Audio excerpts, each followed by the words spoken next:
Obviously some body shaming ones, there's some just, I don't know, I guess I've had body shamers since I was like probably 14. How do you deal with that? I would say it honestly, it took a while to like kind of let it go. And I recently was told like everything's energy, so what we take in, we can allow to affect us or not. And like we kind of just have to brush it off. And of understanding that, and also realizing that like this is my skin, this is my body. I think that bodies are trends at the end of the day, like they're constantly changing. There is no such thing as a perfect body, and my body allows me to do wonderful things with gymnastics. Yes. So I shouldn't ever beat myself up for what other people think about me, because that's pointless at the end of the day. No, a good thing that you said that bodies are trends. You can see right now there's a certain style of body that is very different than what was preferred apparently a few years ago. Exactly. But your body can absolutely do really cool things. Yeah. So you got to appreciate that. I heard that it kind of took you to a dark place for a while, shaming. Yeah. What happened?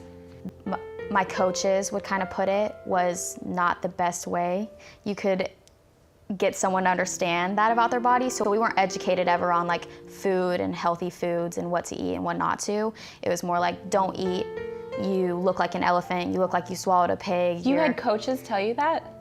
I did. What? And then on top of that, it's like, you know, my mom always wanted the best for me, and she's extremely healthy and she loves to be like fit.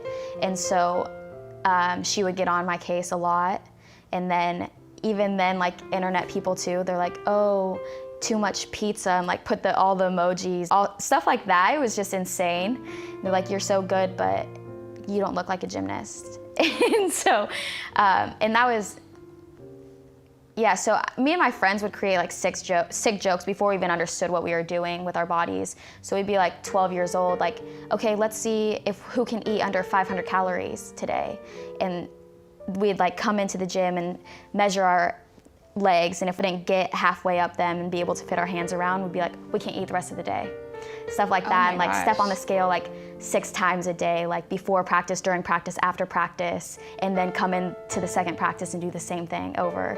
And then it became this thing where like if we ate a lot, we would like, it was like joking too, because we didn't understand that it's like actually an eating disorder, but like see if we could vomit all the stuff that we ate up.